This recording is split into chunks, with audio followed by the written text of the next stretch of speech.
quoi c'est la demia qui mia boy no vidéo autour la nyomia tomia no mia fomia da domi do bena mi kudo buwe mi kan dibe mi le to dibe ase mia men ko le 95.5 le nti gweje via bojanjan nana fm be nya kabe mo di mi le se mia men ko le 3w nana fm.tg mi le se mia men ko le e bouquet canal plus 575 dit les hiki polgodo akenkeme eye milano pomi le Facebook tiandi kele na FM Facebook a amelio la no pomi le YouTube dit kele ni la Gazette du Togo a dit bo amiyombe ata Bruno Fidelis me sakoto no vinu su Stan Teko et les apopiagodo la 3 lole beto antina miminya be misona Togo vide dona tome ye midina be mia disi so ebe afovinu kakaba ikodo yebe ahondome anya leke yebe zo ebe agbe mo ado nya wenyi be kabore ka kufamu sumia kankan gbe to ba gbe me kenken o voa vide ke mi la tenya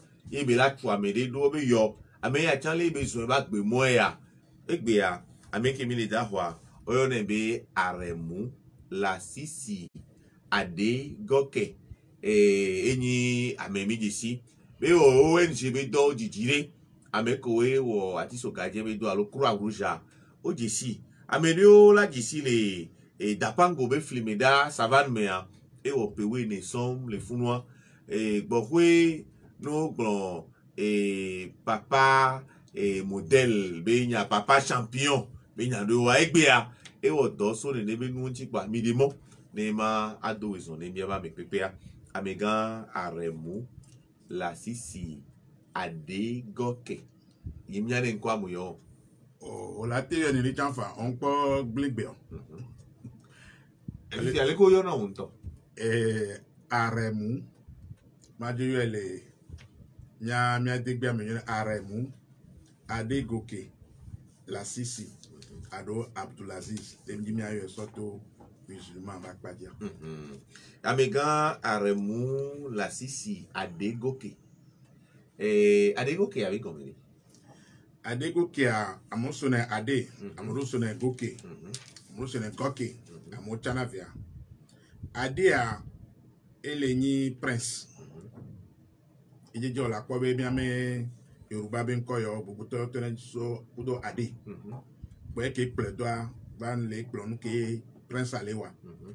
Goke a eleni ke le nonui reji. Bien pour les Français, le prince est monté sur le trône. Et Fiovia, au sein de Fiovia, et on a des coquins. La Sisia, la Sisia, bien pour et musulman ben ko Abdulaziz et be yoyole anago bemea et la Sisi. Donc Kenya tobe ojim musulman le tonye be akpadia ko anago ko de ka be ba ho Muslim binko deka eni la sisi wa yoyole Yoruba mia eni la sisi wale mila yu entonto le arabic be mia eni Abdulaziz fifia Aremu ayani Aremu nom de famille intonya wojo habiam nya so game ma ko enseignement swanawa ya bloko be pour me que me soa be alors de cabin kwa Banya ma glombe ma va glonyade ma va dagbo. Bamia ko na mene. Fifia amega Aremu la sisi ade goke. Fika odiolo. Ojim le Togo le noche agbatito. Noche agbatito. Yo odiole. Yo jimle. Le pekeme. Le jeudi 9 mars 1961. Yora, que le niño peut ton gomme qui a siri kia, les péaques de cave facile qui est blade dévoré came. Et on voit blodé mouditi ou quoi. Et mi plop potiodo. Fifia, que oye agbatite o e diolele, mon chembe film. Et nonia et do pome kudo akpalu pomeo. Palu pomero le no chenga mami. On avait dit ça yo. Ewe no fun didide o ya mate nyanya gbogbo dokun ba ko do je sibe e va gbo ba lomi e be ba o miame agbepo chole lomi e won fifia e to keji wale ko yone e to nya tona El Haj Aremu Shitu Aberinjo El Hadj Aremu Shitu Aberinjo. Via et toi El Hadj Fiombe Imaka. De Nebenu, in Tocha, on se El Hadj Boleton, tu vas me lever vélo parce que. Oh non, toi El Hadj, on vient de y El Hadj. Oh, on y a voix balambé. Via El Hadj. Via et toi qui to Aberinjo Shitu.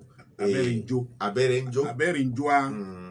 Miame du egbe Ejigboyi capital of Ogun State. Nigeria be today e koke moso kudo akoko moso lo gbe yopa. Amoko so funa olanya be ahwevia. Kudo ahwe ameleke de sovale. Boya so boro be nkwanti. Aberinjo gambe Amerike wa kudo Lyon. Janta be Douedia. Bon, il y a des pouvoirs. Au deux décibels de Johnny. Et toi, à toi, qu'est-ce que Tonya, et au dos subo. Tout au moins, il y a des driver. Les mis Lorry Station, oh la dissimulée. Afin que commissariat les Lorry Station est bien. Tout pas les nuits à Panquapotal. Les gens disent qu'ils vont en deux bois.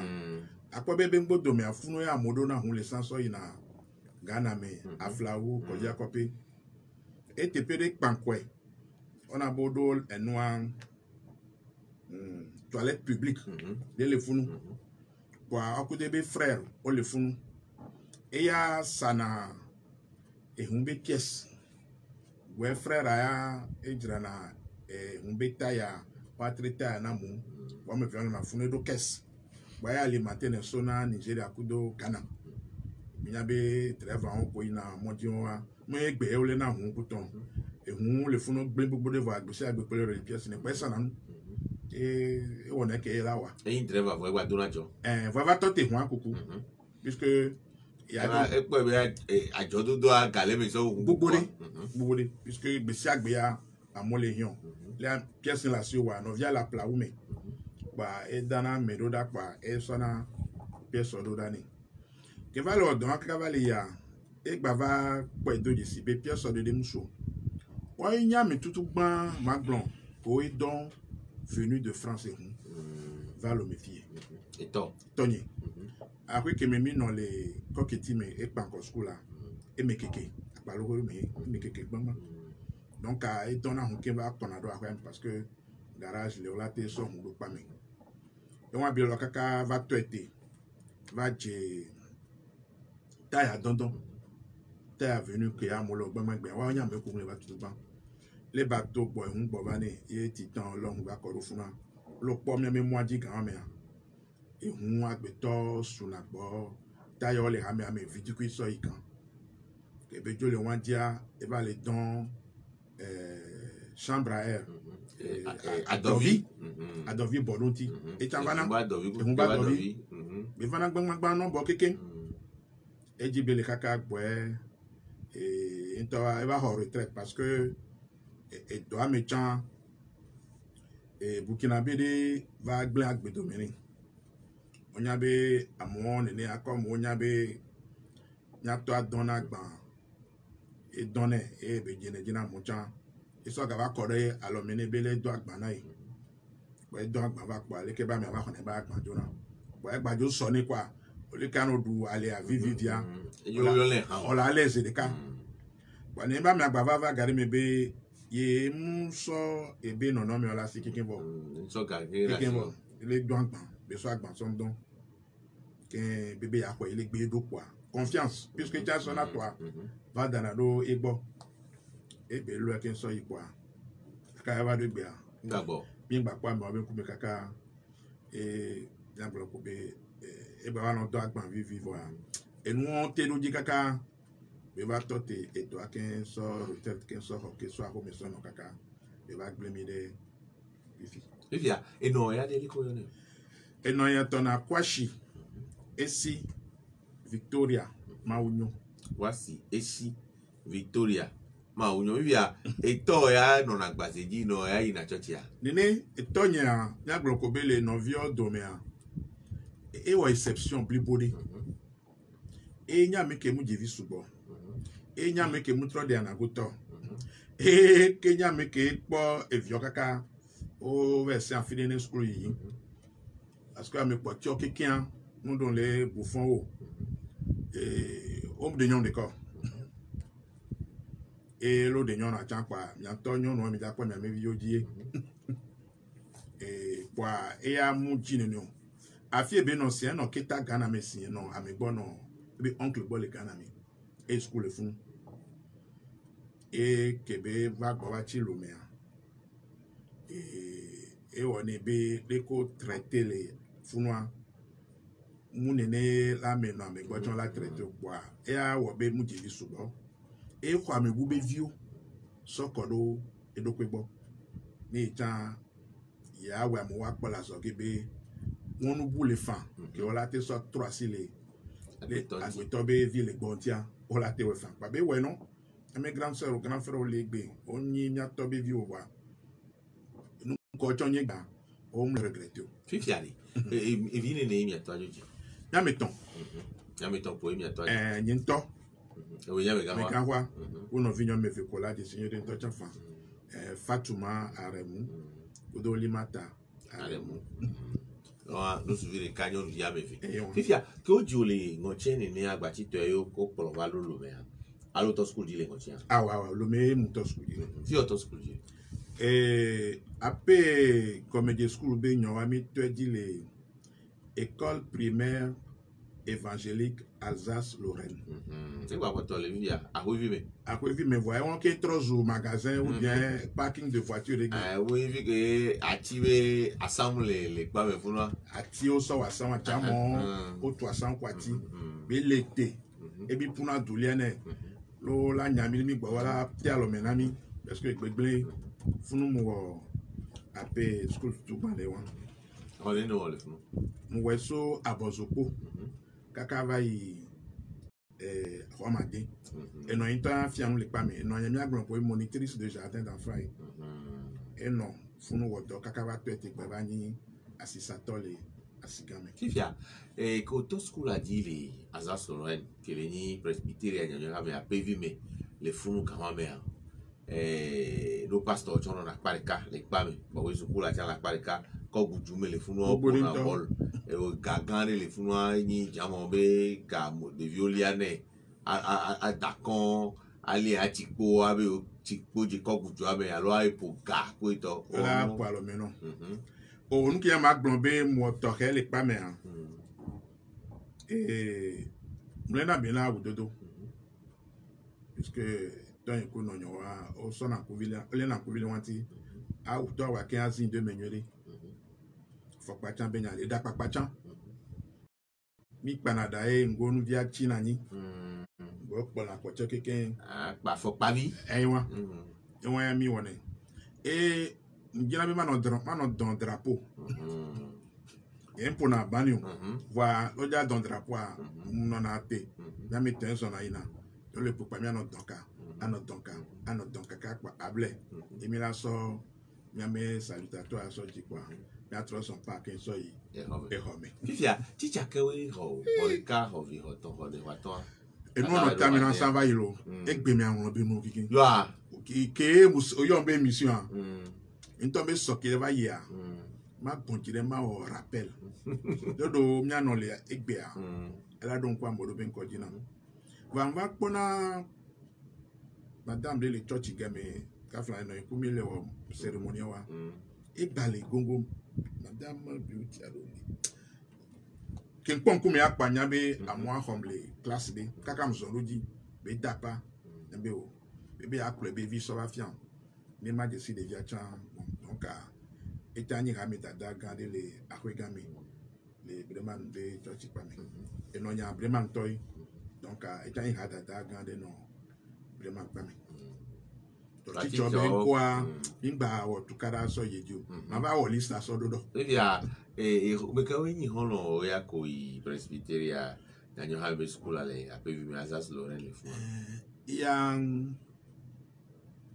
asaleo fiao de chale no jagbalo on kwa be mi no ahwe vemele sur les school là mi no ko ketime me gba no asiganto mi no apalo me le ko ketime ve no togbe ba ho mele apalo me ya no be apaji won voir mi so to ejike ka hodele ahwe mi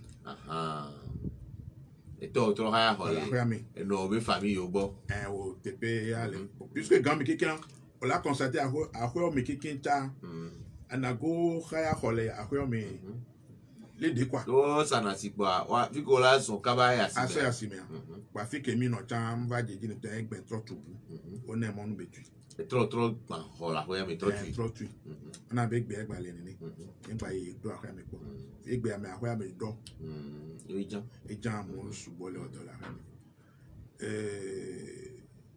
donc ka ekro nyo ko le ma gbon na wa we pe mi on lo Léo Assa Koufiawa Fiao Julia Collège et comme à moi les Foster Bruce puis le school bova pourquoi me ro mi le comic o mi na azas mi na school de kawa voilà mi le comic les do ha e mi agbo chan problème de le ponya ibe lo to so school on doit au 5h30 carton pour femme ou trop bien voilà ça bien temps bien et bien plein les maman de sanamon là à côté l'eau pleut quoi et nous la baquer pas faut la baquer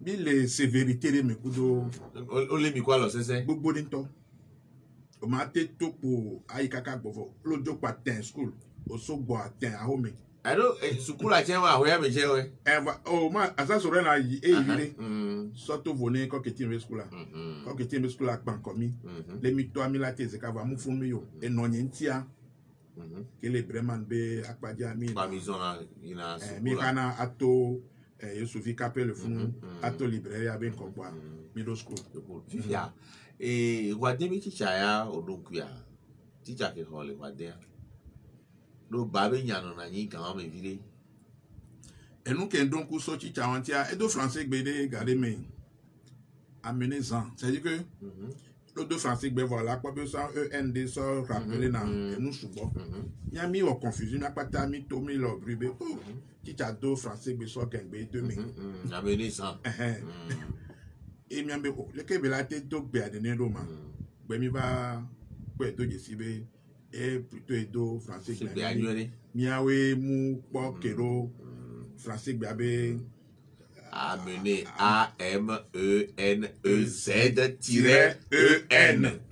amener ça to yo gbe nton ton la et mi apata mi o ti je gbe do gangbe do e gba se ya bon budo na kwe wa tien be la tolo va encore de toi penye e pour na mi vile alors nya pour nya les réglementer bon on peut bien njo on a plan na nous vile puisque on da to ya fini pepo si tu avais vu en plus les trucs qui t'en popo gamo kani be mi si na so plan na puisque gamme a donc be on m'a appris na mi les school il pas marronné tellement be livre on a ni amoko le premier deuxième troisième tableau d'honneur bon oh non tu kan voir mi non ngbo de me to me yo ba mi ko na leke be livre va na ko me kudo no vigne Fatuma et on a pris de school va me porter à la plus tard fifia et ko certificat pe ke mo certificat 1973 CPE et puis oui les deux ont les certificats les mi bunyo de on dit 61 ou 73 ans non les deux que ko certificat grand mais à school ko du et que certificat quel est donc et ton il dit ma lycée de tout point après que même noir les apalo mais le coq était bien chichade le me mettre à maiso mais ça me dessus le ranya be vers quoi be le jabagana et be vide fu concours ona ga me kecha mula ho me gare me a opo bani to et mon dit va y puisque à vient de la libération de bien bon ba mi poudou veille pour be Saint Joto le anniversaire de 20 ans l'on débat y be tron kan be sukul anya quand concours be résultat la to pa obo somlo da Saint Jo et be oh ma glombe amen alléluia pa di jojom donc en jole vraiment tobe school wa vai catholique tobe college qui milobe collège Saint-Joseph on a fait kaka bac en 1980 Fifia ni ma se gomi nwedia eto ni musulman o Bremen be school so abozuko ga ho certificat ojo wajo yi catholic be school les funoire bien musulman be gbedodora ku de to wa aloto dasi obo a placer fado les Bremen be school la nyamo fiona e sevire les catholiques to na religion ku to dasi obo we wa te am to no be tonya tutuba unde Yoruba unde musulmano déjà démocratie religieuse idéale à Rome et school on be ya e pe do je sibe ma de musulman nyenye les ebe 20 puisque on do cb ameke ni musulman ngba va school le funu ponyamui e ha convert do chan mu na mutramo labe ngbe ape religion be nyao ao plutôt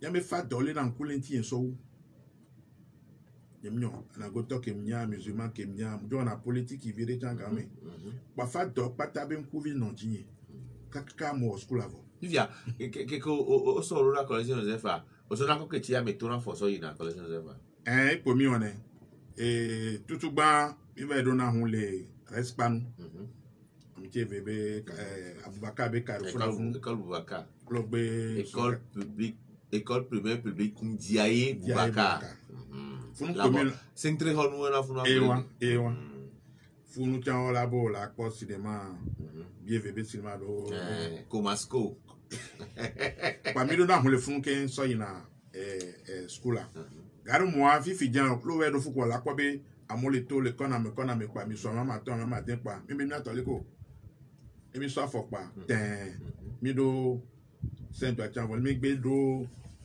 Carrefour ke va le ni colonne de la paix gbe pa mi be hanya me kona pa mi no mi ame Saint Jobe pa me won wa ngba titi no emi wona kaka o va appliquer ke na funa mi na school samedi be school le mi na nyi gbe samedi ngbalu o va appliquer ke na ma etant le temps ma so ki a son school samedi parce que circulation on a faible même la gbea e hu to la subo enye ke o kwa ndo trina to vile gbe o tena lo metana ya lo o tena lo mena nyema globo tena lo mena parce que ba ngbe na kunya onya o le gbo ma ta mo ma gbe zan ya donc ke mba so ke a so toujours ke munyi no na gbo wa Carrefour de konya le ke mo no ado ya zian l'hôpital à l'hôpital a dit quoi be glim en so ani so je vont kaka ki ngba ba ya wo vile na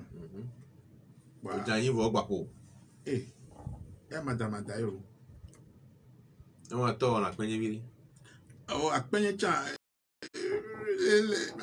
le sévère le mi agbe français gbe me won pa mi so woni ni pa ntaka den afiwo awo kaka pa mba eva da sentina so keke aso ina school la eno mi gba na be gba nyona le school yin le ko mi so keke azere kami vado college mi tona to igba kune kaka yin aéroport gbe atro bova avado pame parce que vivi c'est ne keke grand mère bon nous nyode beni non ko le mi le wa gare mi koko na mi anon video le keke adi jode mi tro bona mu koko amu ni ka pe koko amu e so jade po black le mi ati le mi to te telefone talo mena mi jode amu ko pata koko me le keke adi e va do jin bo nyen koko me de po be no pass pa blo en gbo va valley school akwa On va encore là. Tiens, tu as convaincu n'a pas même. Rien pas on a jeunesse be force que la si a ba keke kaka aéroport aviation à Batroba balé. Fifiari. Qui est au 6e les et nous a collection Joseph 6e classique les grands mais 7e les qui amélo les pas mais on y interne amélo ni externe. Il y a qui va y a concours d'entrée en 6e et sonoda. Amélo tout le 7e on va tourner le fond. Et mi au cours à Kakasoy. Bien globé sur 6e va être 3e mi ou allemand. Mi ou sciences physiques. En grand BPC allemand et moi allemand nous on a mis ça et nous sommes au BPC et que mi to seconde dia seconde de moi. Faut nous mettre mi va sur sciences physiques ça d'arrêt. Sciences physiques à m'do dégoûté n'yem le bien d'abord nous qui dia et frère espagnol do Sovanami. Bon, mi te canassin quoi mais les travail sauver credo tableau dit quoi et pour les web et nous les avec démonstration communication nous bien même. On kente ni New York on kamita so so. Bon, l'objet là est plein. Até so Asoludi. Donc mi va être première mi va do Chicha de Govi qui est très jeune. Mi vivi na bang bang bang ça me dit à et va na miame école catholique de Kokiti même. Donc yo va na fun be ko na mi so na entraînement kaka be ma dominer mi so tous les première à so est terminal. Il y a que collection Joseph quand même mais que les connaissent pour la gamme. Et on a mis Fada de vie là. Fada de vie, monseigneur de vie. Calin. Il t'ova notre héros de domaine. Non, nous sommes. Les bien me fait parler et de me violer. Nous prenons polo. À me tiens toi. Il t'ova notre héros de domaine quoi. Et les ni message que. Et il peut quoi tout. À me déjà ton nom pour te dire. À me déjà ton nom. Bah et on pata. Et nami hende avant à discipline à son rosedi à non temps de kuome à dire on temps de kodona so y personnellement plan nous sous basso Fada de Vinti et on move obé o y collection Joseph bédo que va jochon Kembo pour on va to miame pas gomen so d'ici y donc ba Saint-Jovin organiser 25e anniversaire du collège, là même le second. Nous sommes major général, responsable général, nous pas chacun les pas me comme. Comme nous connaît groupe d'élèves pour de teachers pour de faire dormir va célébrer propre. Et bah pour nous tout pas mais ou récital ou pique-nique. Mi on beaucoup de que ancien qu'on au collège à 100 000 ou à bon ami prix, mi sort kermesse, benyakbo.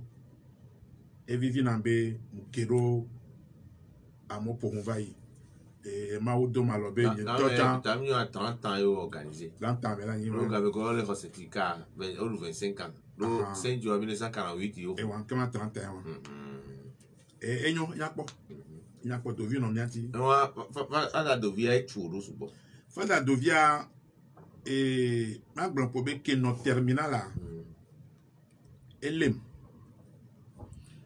nous que Marc Blanc sont tout bagné comme donc oubé Edisaï sister bol nuepé et on a catéchèse nami NDE be sister les nuepé avec réfectoire on l'en décale au fond donc il y a et on a non ami catéchèse les va quoi maouya il ko bien tout ban kami poni soma et que bon bagna tan sonagbe que beva Eva n'est nami be kwele sister be réfectoire nous doupé et son nami be Dieu nous donne ce qu'il nous faut, nous lui demandons ce qui nous plaît.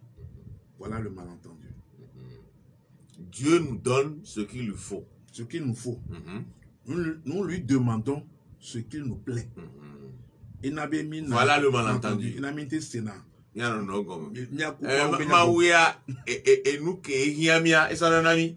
Mais mi biole nous qui dromia. Fije nous comme Massia et non aïwa. Mais ça, il y a un sort tonami. Bah, mi les préparer à exposer, mi ou équipe, mi a préparé à exposer, mi préparer à exposer à son Bible là. Sauf vidéo de mais quelqu'un mi ou rédaction. Les mi regardez pas mi sont justifiés les coups de.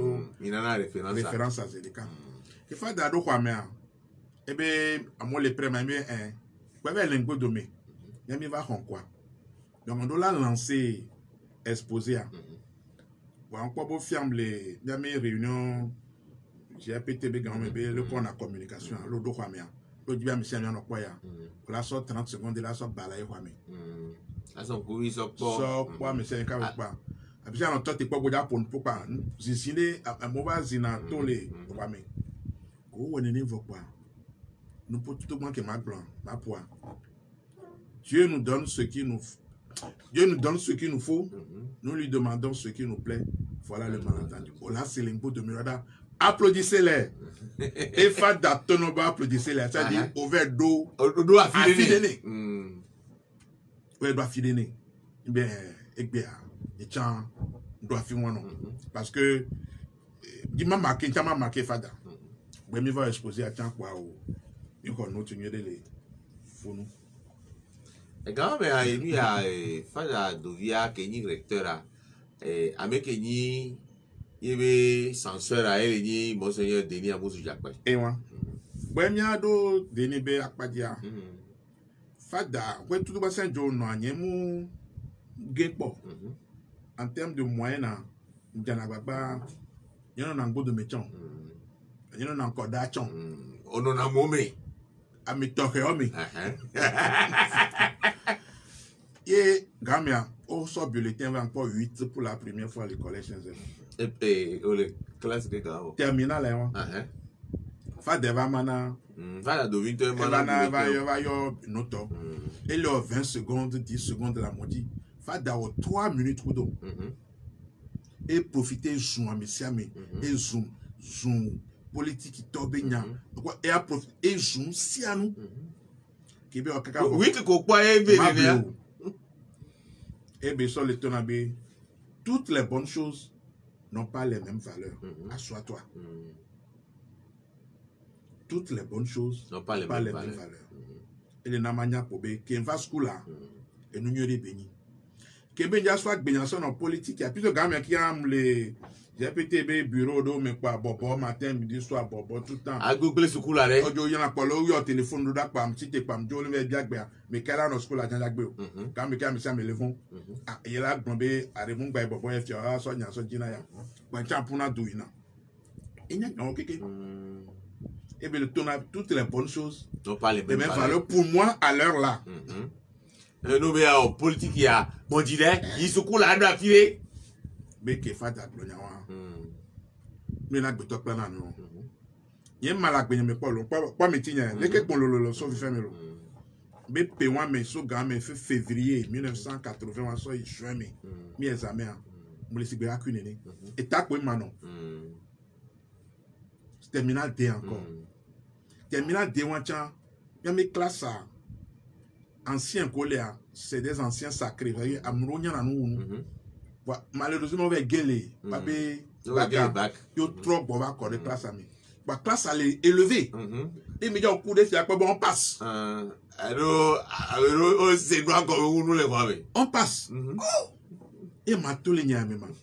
Plan kaka Bruno Mugnon. Mais là, médical a bac les 5 toi. Il n'y a bien au chrono, mais toutes les bonnes choses n'ont pas les mêmes valeurs. Et me défie. Bah, un plat anal kakaka. Il y a un badiment dans ce goméchon. Un peu de note. Ma passé pour une tonya. Et moi, kaka soit bakinya. On peut voir le que Robaka. Quel job?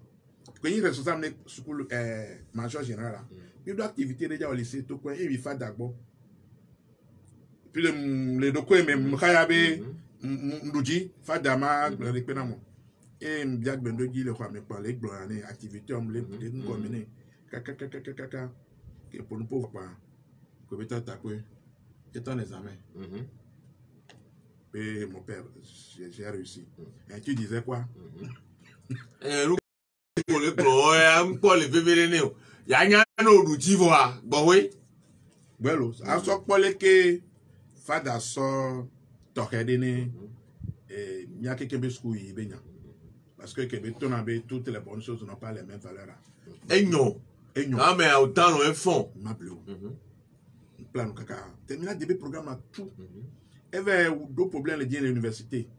Parce que un plan nous réussit voir, un plan nous second. Un plan nous notes. Et donc que doublé à na que trop sinon comme une va comme globé puis mais nous la quinta wa. Et bien nous. Monseigneur Denis, Zandi Oleg Mbenya. On peut be le school à mon théâtre. Que mon théâtre et nous ko sona mi plan donc semaine culturelle be gamia. Mi on a présentation. On a mes valeurs de que mi le wekaka il va faire comme ça na go bedo mebe olon ma je. Mou les tests à mon. Va marquer mon ko pata les péans et les monseigneurs comme quoi. Olon ma je be na. Allez, moi c'est dire quoi? Olon ma je game. Nke va jo. Et puis comme il des parents dolé et pour les wa papa be. Et va comme l'Abidjan. Ni étudiant moïf et noir. Et kaweli ni noir régional et bepom nyam leur formalité ne chambre quoi. Et considérer l'on matché. Et mon père et mon sorodi. C'était une joie du job blibo tokare bien. Et donc on point ici, on bon pomme parce que là tonti ne et nya bébé school vie muni. Wa even pobe que me be wa ho bishop kekekia yemte bon. Nya todo les radio Maria. Mi au programme abe même au témoignage à so monseigneur de Viti, beaucoup monseigneur Denis va yemte we kaka o me fait bon on les non retraite va na jagwa kaka makpo gbe ma wula yo ma pro so yo go et là de jina sifia e ko yi collège Josepha to vore fada do vi ko to ati chakewe marke o budo me kewe yin holo o gan Tita nyo subo ba na anya be ke mito seconde via et puis on menyon vieux va mia mesu ba me wa no sanu su yo po yi na nani no yo yi na no da on a ver ba seconde non vieux so no dam ver va mia pa et na ku me trovile na school la ku do nu su yo ku ti chopata be comportement trovile e ma 20 wa ya di o Tita ko marqué ma il y a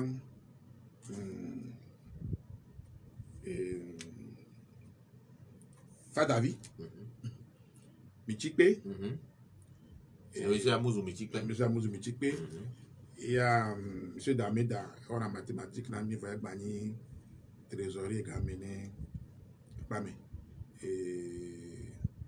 français à Monsieur Akpa, et anglais Monsieur, voilà les noms ils sont faits là. Adjame, Edjame, et bien puisque étant à Palo, mais les noirs goûté pour le fond.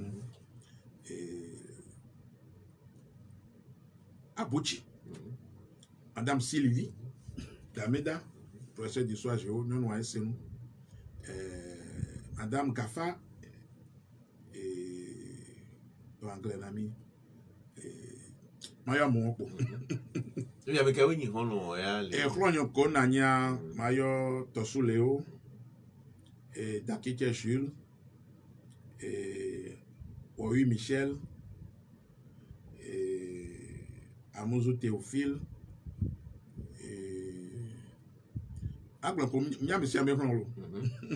Fifia, nous qu'est dans l'eau politique qui met au Kenya School vie quand même. 3 S ben ya l'unke.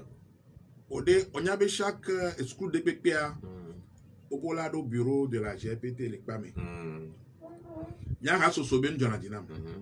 Va gamea. GPT ni jeunesse du rassemblement du peuple togolais. GPT du Abroha, Béa Lonsin, qui bon, sortait au Benyakwa. Aso so bout de pépin balé et toi mon. Et quelques balais scout. Donc comme le scout chami, au collège, au primaire nyeke. Donc à que bout de pépin le wa. Nya di ma o aso so benoa ndo teme. Et anglo po be nyengu. Njeron. Mi mo tuturo subo.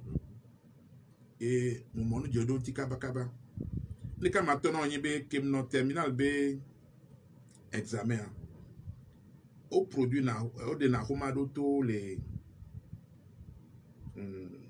RPT Bakpadi monsieur Ekplo na inga secrétaire ministre Kunale Ekplo au de na komoto bena galo polo possible que chinois kudo coréen on est on va na malifia au Russia lo so ko mo ka fa lo so lo nle information anyana na gbogbo do lemi que yam so do so examen science physique nya science naturelle nya ko no tkande le fun 16 parce que nous sort nyon le fun ke so do donc anu ke dombroda akpa wa parce que dima ora so be nu e bude pe lo donc e be va ko be la gba ni mo nu nya mate so ko le lo politique quand même et tombi na jidoa tombe ana govi minilo o na govi ke nya na benti ame nya na govi parce que donago e bochon ko nya na govi le e mami tenje na godomu lo do yen ke plana no wa e be la ke no je godomu npa playa mi so gbe no kwa mwene chan tana baba ni ya le va ni terminal b 8-1 et Fada va te vas-y les bonnes choses n'ont pas les mêmes valeurs. Le m'vanye yo wa but yo kanumi Fifia créé au va au bac 1980 et au université le méthode kenjo le université que mana gbanya chambe afike mnosia musina siganto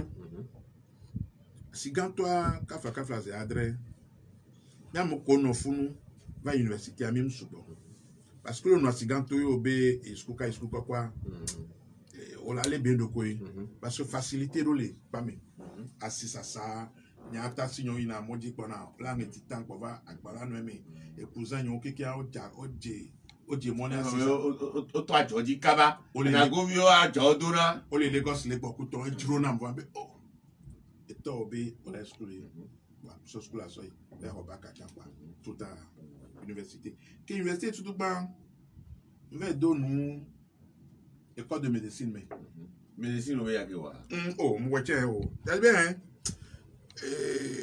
bon ya brede ve o PV le fond avec o PV et faculté de médecine on quoi be les mi o faculté de médecine résultat ha tentona amoko nyana amoko reprendre na ba me ko yina quoi ya malo garder au be o reprendre au lieu de chance B la deuxième année les au trois reprendre PA au là yi wa mi ma drainer les a mi double voix mi te mi batté tout première année antio bien oui oh ma donc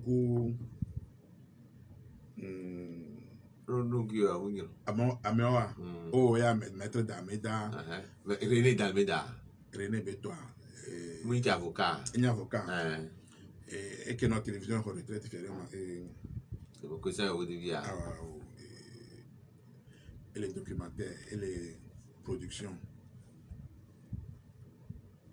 quoi la vana Agbemadon tu donnes comme quoi Agbemadon et dès les va une douane va coup et bon tout ça là parce que mi peut de JCB Chichalo Léa abe violo la togodo Koni professeur à l'université professeur les facultés de médecine mi peut de JCB tu avais vu o tu avais combien alors dans godo et sumuton obé groupe PV bon Ngucha Evana Monube qui va troyer Estec faculté des sciences économiques et de gestion et nous cinq qui mis sur plan à nous les médecine qui va le corona dia do komi fo somi et bah c'est combien ko bac 80 mais 81 en médecine va venir pe gugu non le fond yen le pe gugu parce que yen va gblon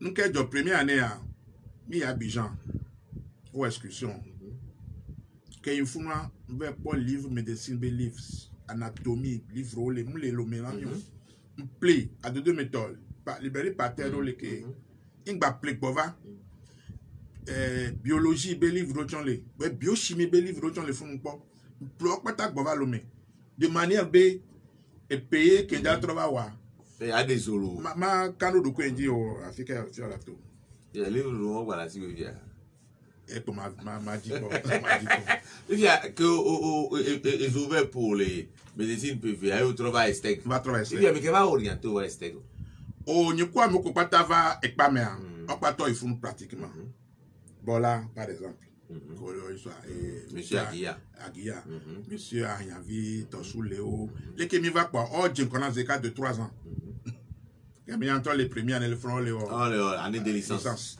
oh j'ai connais bon on va pas me caber bon il faut finir vite dans cette affaire les majo bon il en sciences économiques bien pour d'autres gestion c'est-à-dire à la goto kemia les globes les vers au nom de temps et la va que la va d'ajoa toi tu as maté non nous ma ouais plus beau yo va y estega ouais estega ministre Gogé et professeur le fond et directeur un métier pour Gogé et doyen que non estega c'est vrai munya media mu vluna la medi amon nazo chitanyoa yemu tetira le wagbo donc l'auto chichole afidea nana wanti le kwame ado le hienu jeune ko vana okpana be me wa lo loin de nka afia no ma ogbo be étudiant be o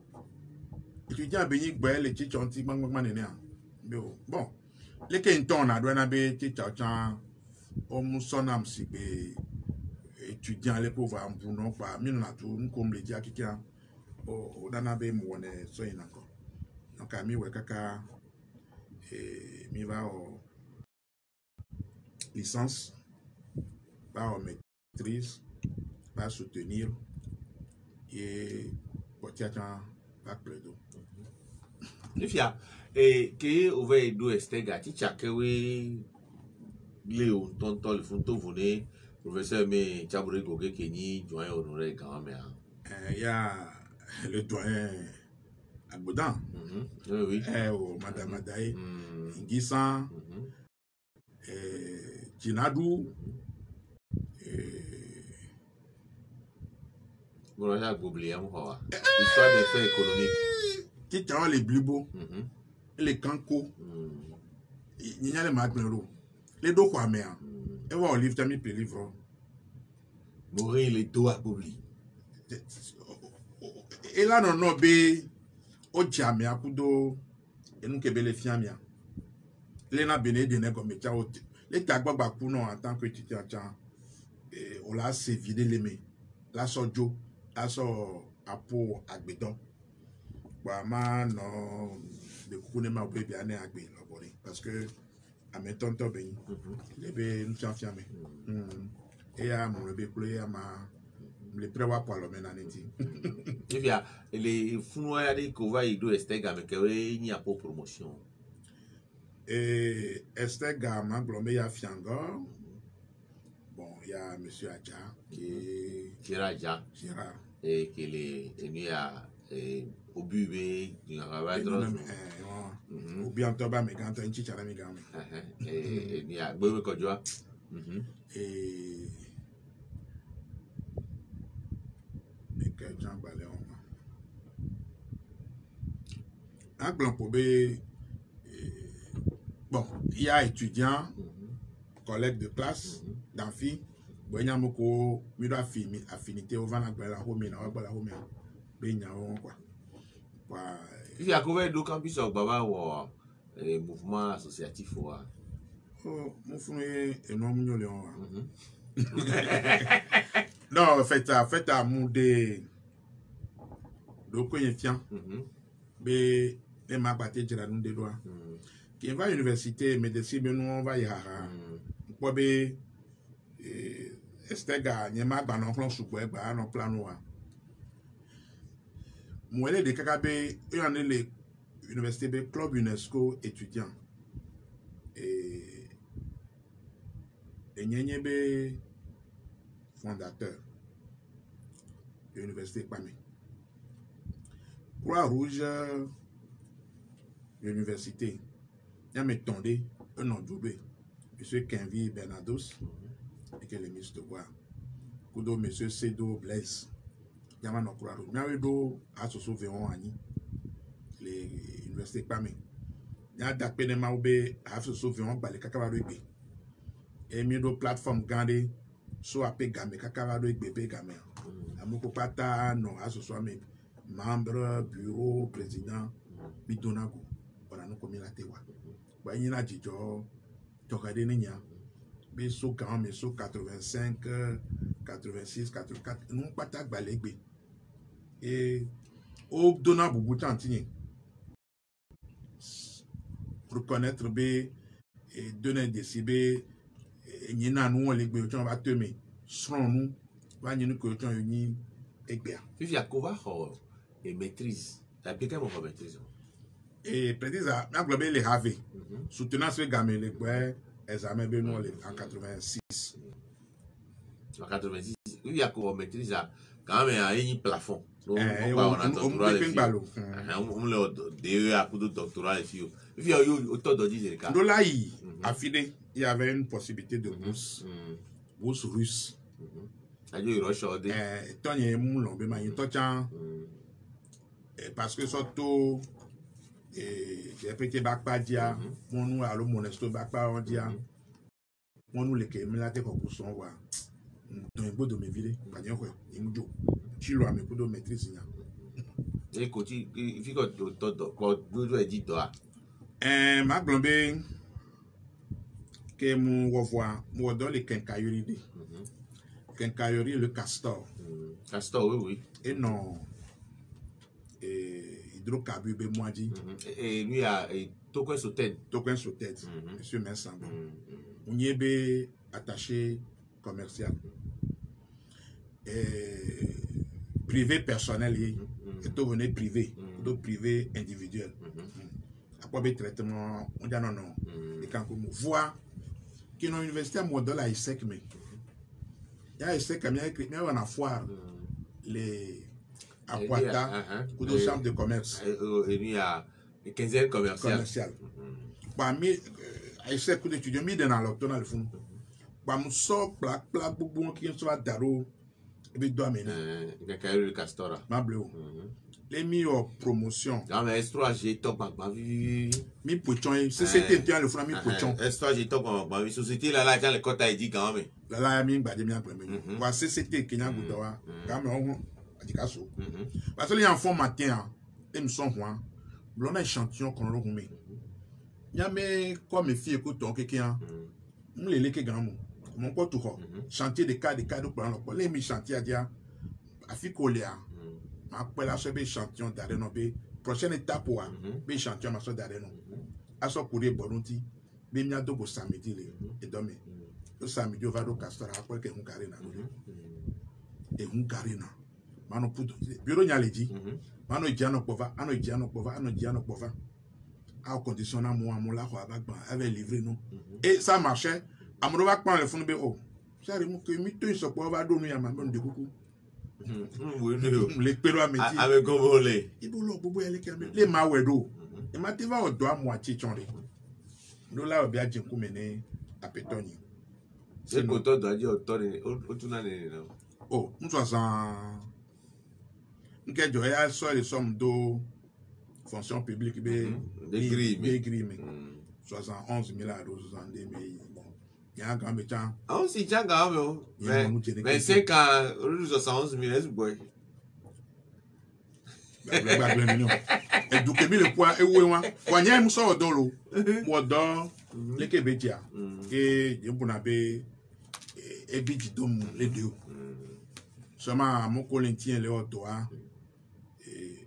on me les bénon les Québécois, parce qu'au même moment, bon, c'est pas le moment de évoquer les filles. Nous, on va les dormir, ma soeur, qui va dormir 4 mois après, dormir, il y a un étudiant, ou il me va fou.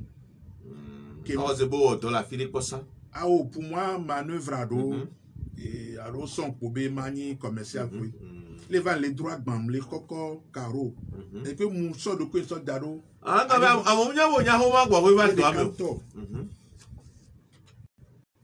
abé ya va dire on va bien les étudiants qui les fait étudiants le loi étudiants moi mes étudiants de les quoi yo kuyo iskola moi mes étudiants là et conditions ça on dit pas mais à son coin ça yo mais là si au mi au de la si ponya ouais personne à son comme ça le point non ouais bo nya be onya homa le nya wala singba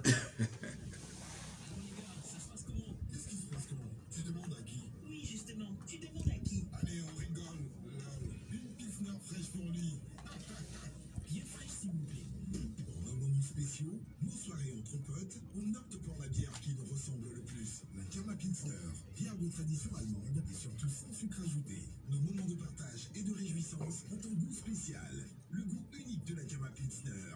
Disponible au prix de 500 francs CFA la bouteille de 50 centilitres, 300 francs la bouteille de 33 centilitres et 350 francs CFA la canette de 33 centilitres.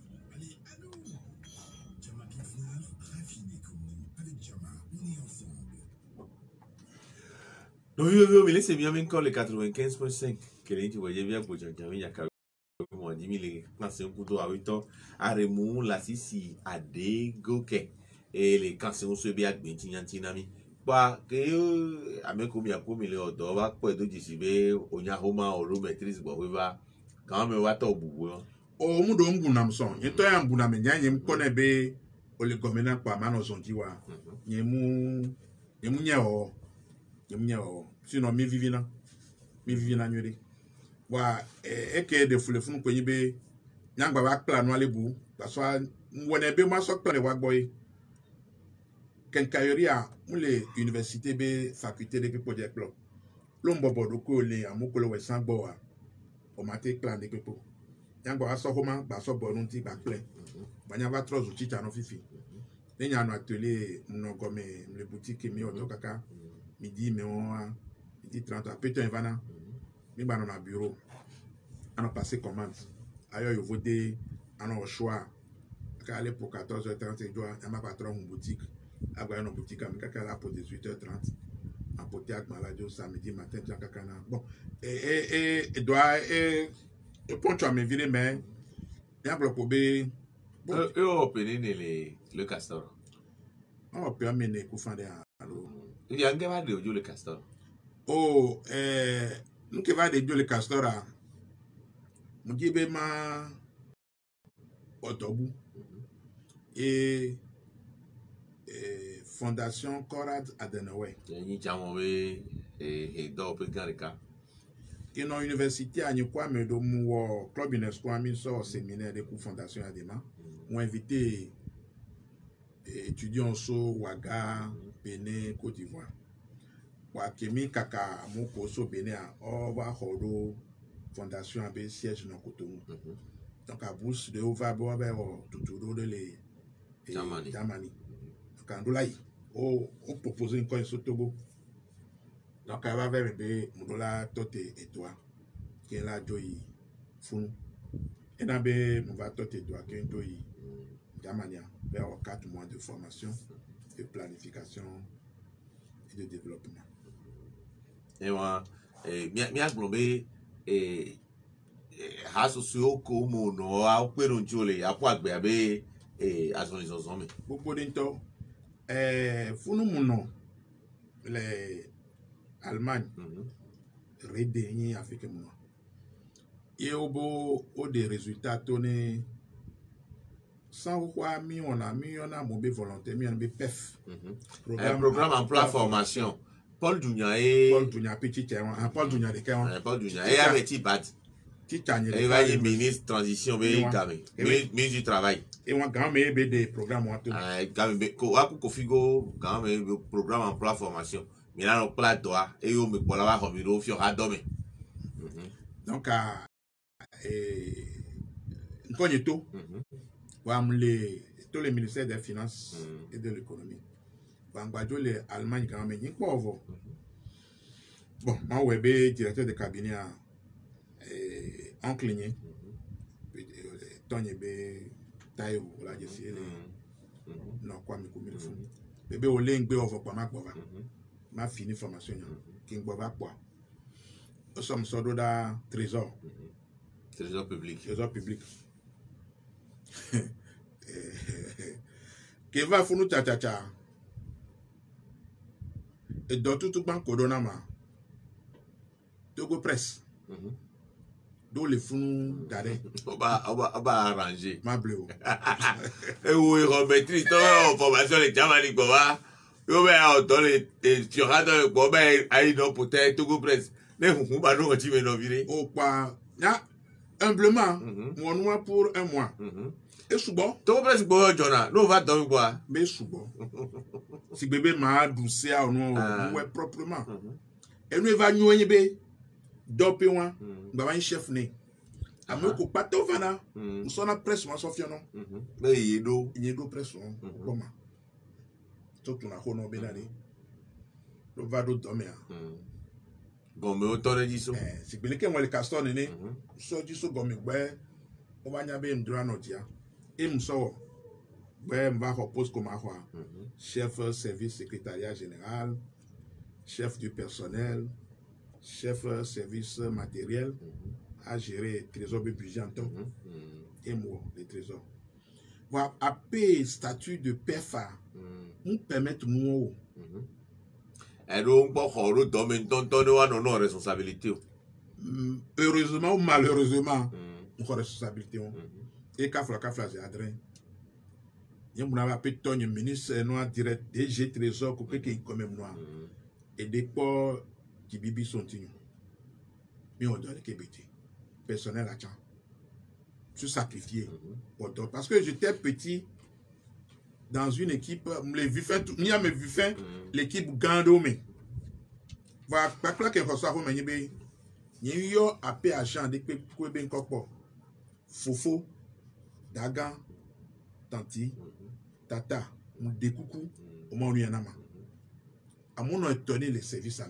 mais il peut toyer les deux bouna yo les kema et te pédontier moi donner beaucoup de temps il y a eu notre trésor à périr trésor à moi en deux étapes la première étape de 2 ans vers nos caire international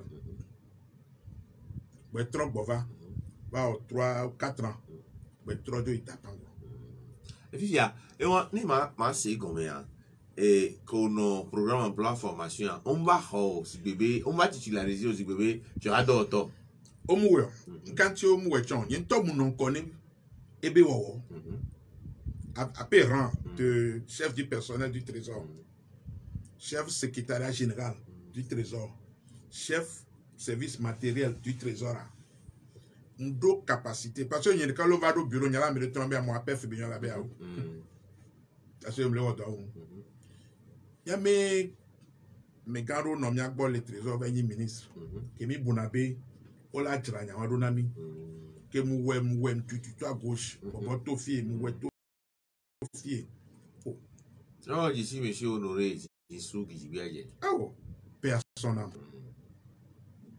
d'autres fondé de pouvoir ba mu non à moi tout nyado wa o kando to nya di chan kando ji et toi il veut mettre et plan ban nya le kidi ba ko me kikia bon mi la va dans les pavis non et l'on peut nya ni quoi des baba baléo balé ni ko balé mi au GPT sur collège qui a les 5 jours et patron de GPT le lycée de 2 février ben mi a pas tammi va université ben mi va Togo le trésor et ni caisse chef caisse les trésors bon ni ministre mon qui a mis pour nabe pas me doit on te non mon bois dasi alontino ne wa comité de corps on les traîner non a funu bourse vané à peu niveau à permettre ma bourse en so joui à travers plan à travers va nyente woni parce que la be statut o leke nya kenya o ma et on va jouer fonction publique e be majo be majo fia majo yo ma ndo ko cho tuna ga mo be pefa 55 000 55 000 Oh, les 71 000 les castors. Oh, il y a le castor va foutre, on va y school. Va y school, quoi. Les CM, on l'a quoi. Quand il faut là, quoi, il dit. Bon, il y a le problème, millions les trésors, prime l'eau, les miens, si les trésors. Quand il y a les services matériels, les deux beaucoup fournisseurs, amoureux, on donne coup de les rentrées bonnes. On l'a dit, caille, non, alors les quoi. Bon, ils sont clonés. Et on. Que beva les nénéas, mais macho. Nous devons j'ai qu'elle est à cancer. Elle est au dogame, va m'y avait poney. Mais macho m'avait no fun. Des ajuju et non, tobe wen j'ai avec quoi. Parce que topé pour tu moulé, les gens qui sont financés dans fun. Les tombent le fun, ils ont ma voix. Les que trésor pour le coton en droit, ils sont tant à cette tarotia, il a quelques années. Fun be dodo le ogbe. Croix-Rouge va doit fournir mes post de l'État Pango. Mais maïma. Parce que je passe concours de Croix-Rouge pas autour de l'Lomé. Quand on a besoin de nous, le dit.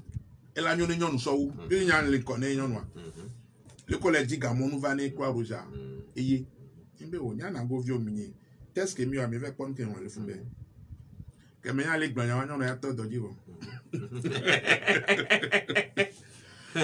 Et pour tenir sur un benade, j'avais eu adoré les Dapango un mois, 14 ans.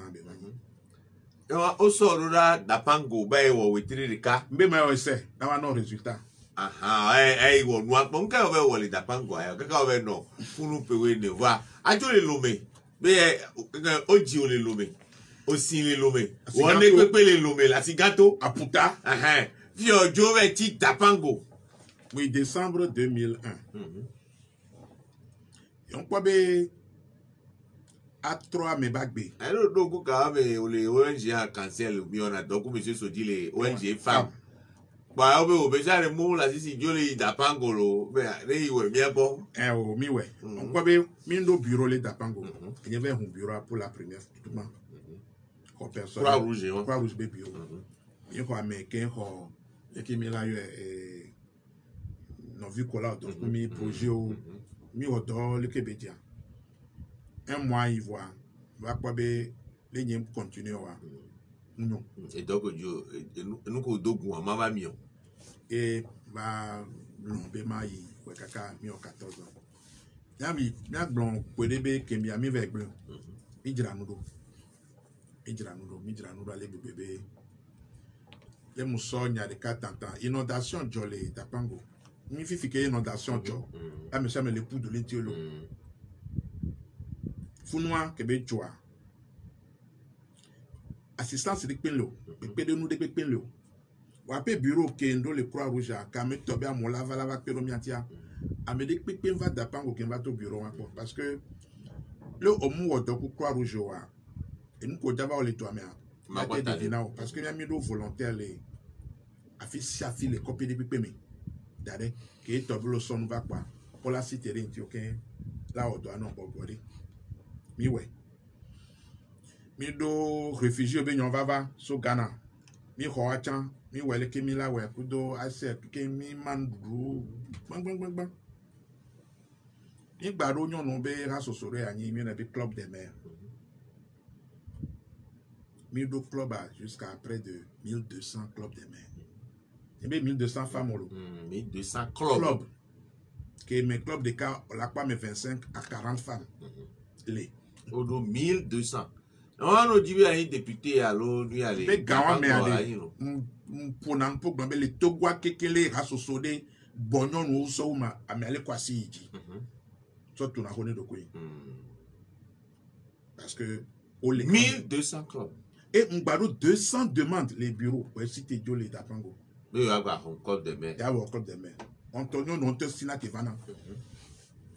Mi doit aller bébé et ni de trop toquer les gens non qui les villages. Village rôle aller miaou à kafla kafaze adresse. Amidema non sur amenko. Mi plan la radio communautaire il y a kakafun. Mi les cadeaux de mes coups de radio. Il radio avec on a beignon interview. Avapo. Et on a tout dit c'est là. Tu es brigo de beignon non. Et puis, il y a des. Nous, quand on a GRPT, on monesto, kudu nuon, on te rolo sur radom. Il est privé, mais pour nous. On a fait un menu Trésor. Voilà, en tant que volontaire.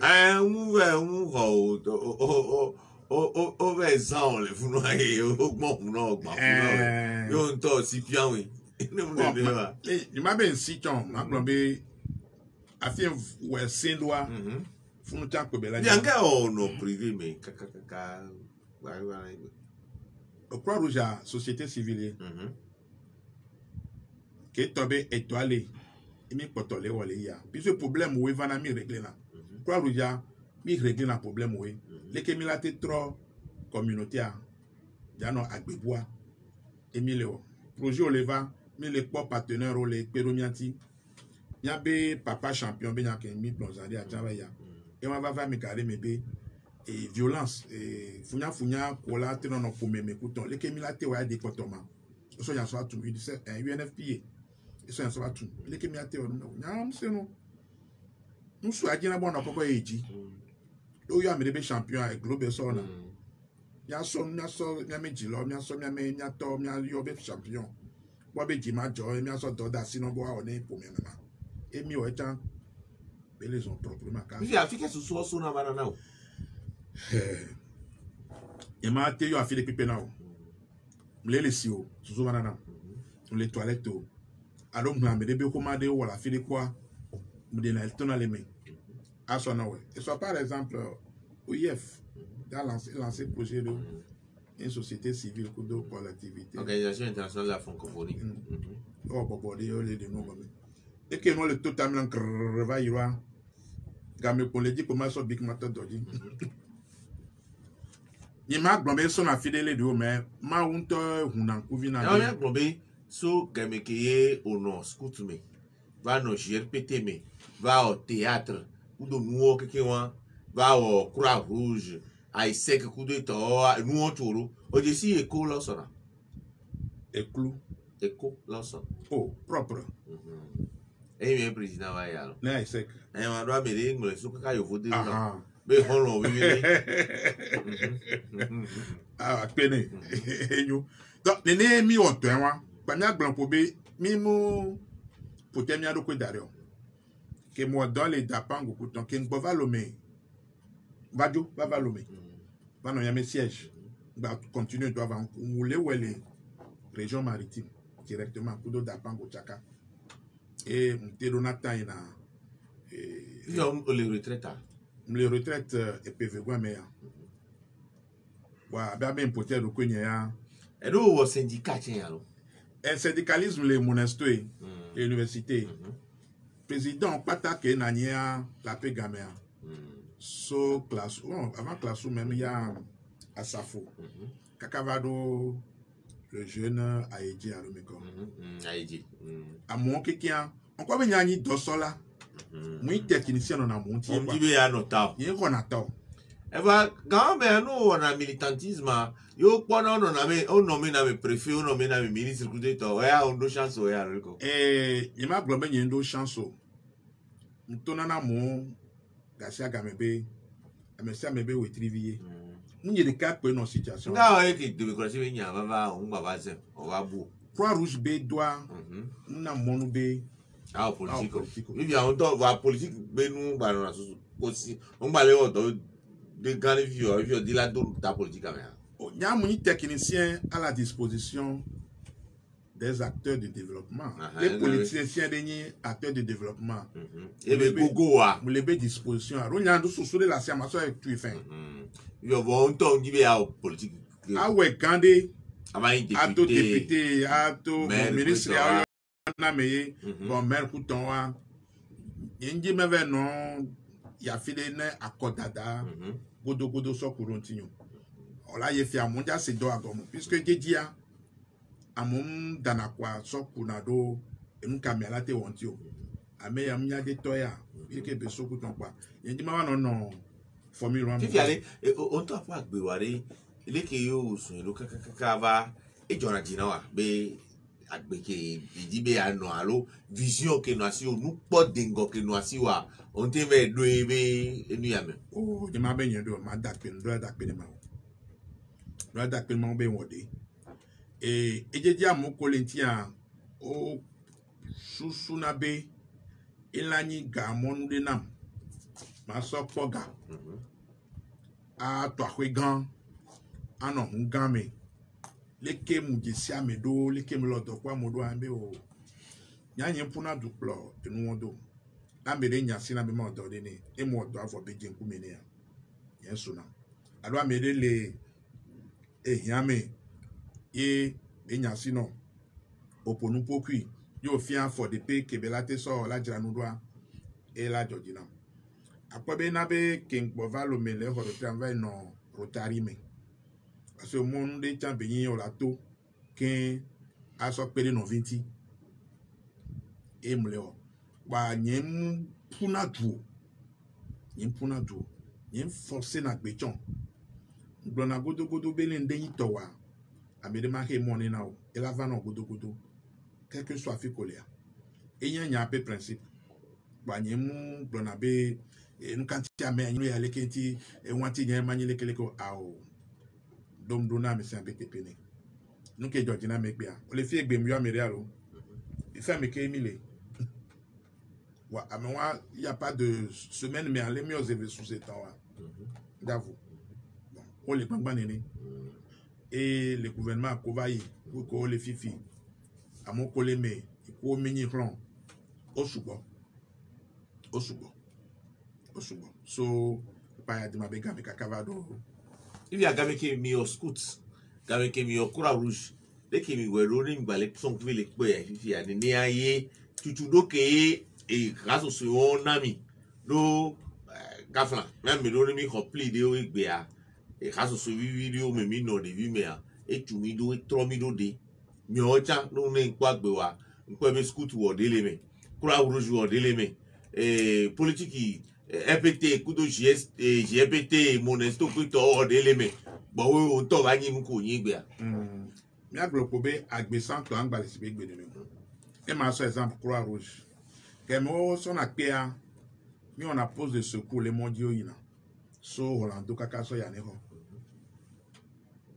e o so na mi do na funu jijo be na mi to chan pono pola si bota de mi pola na mi la du kam la ke afi ko da mi doa e mi vela ko de be nko a amola da no mi la du après la troso hun lo mi akode lo mi we gbe mi la yo sécurité de ayo jeune po be ya fi de po avant no pon kumene po be voir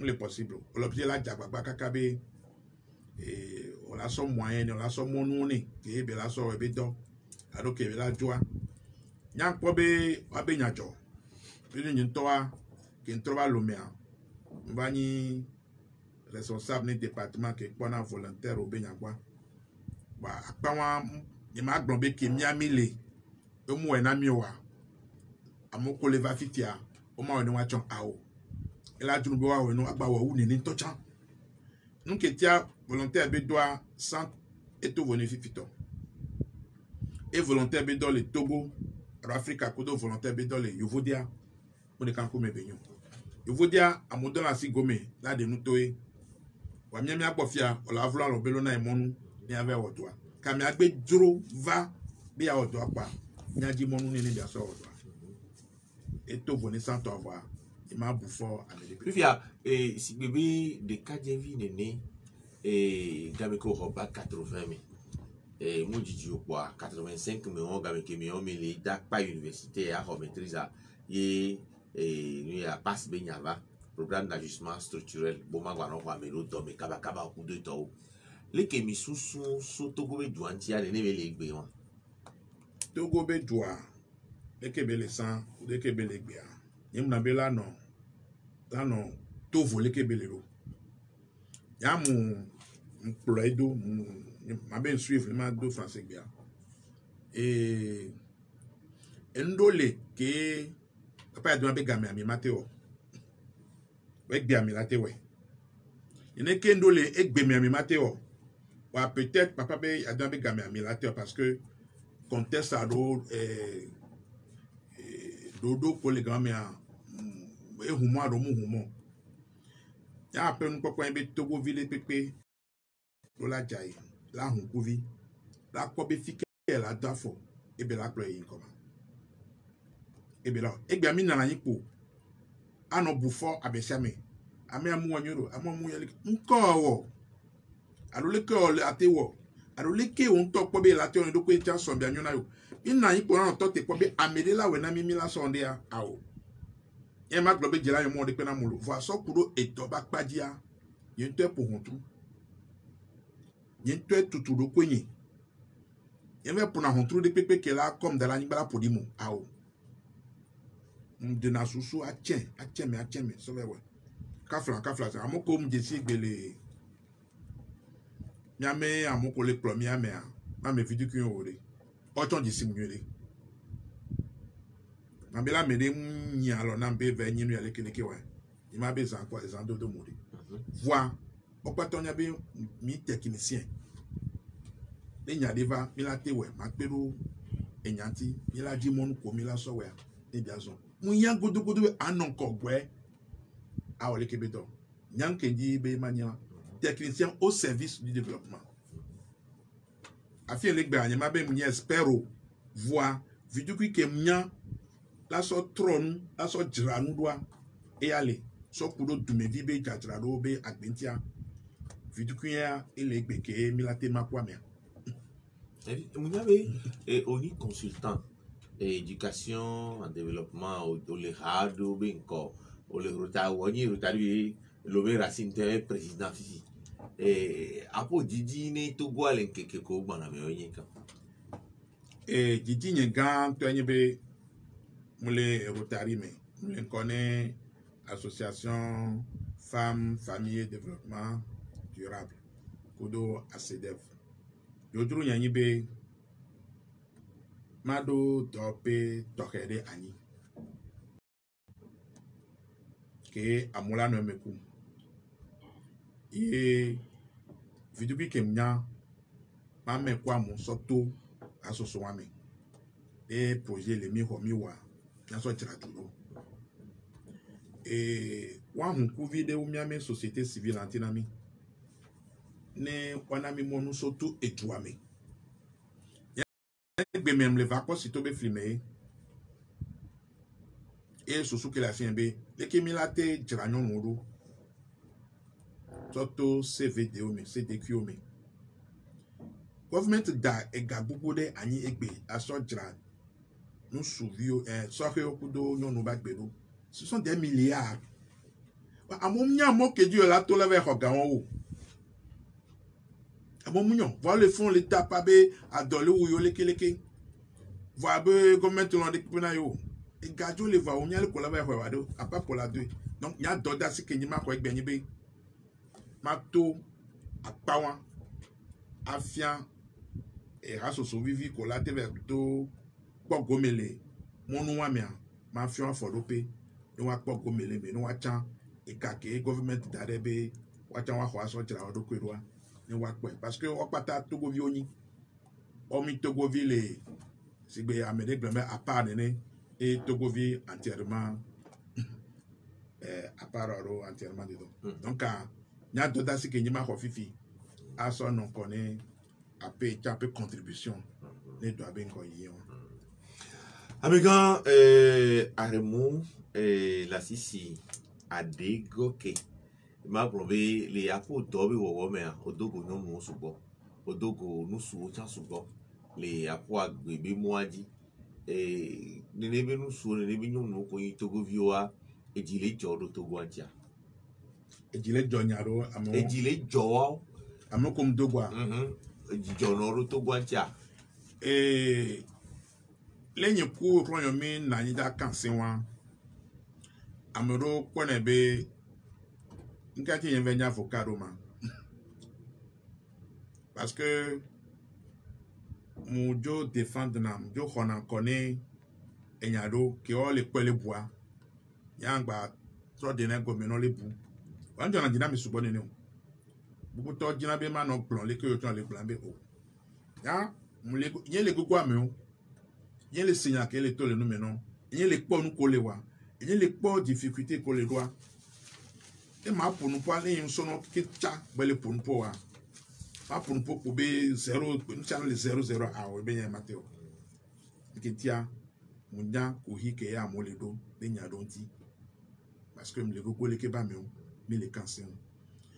Ameo le gogo miao. Nyanyi pele gogo mi ni la te de nous gomena mi le mi kwa na ma enyo le mi kwa na mo wa mi be anon réseaux sociaux aro a merci mi be nya ke be le plan ho le e mi anu mi en tant que intellectuel il m'a té analyse nous pata ke o le wa enyo o mi ma klobe pata ta gbe o nka o le wala to so jiredo le kolate non du la te so jiredo nya le ka so so mi gbang il m'a té yo le fi evo wa afi ko pata le ya a merci mi nya be et nous bien nous surtout mianto mianji boya emilao nyan kentia mola na iplabe o le connaît critique nyan ki mi critique al miante gbe mo agonya so amenti adonya eji poli na holo le gede kudonu wa nkamianto milate wala so jira nudo amede pe so la nyawa dana de jinko e pe yin ke vena nyale mia no vi togo vioti parce que monu le ke milate so jira nudo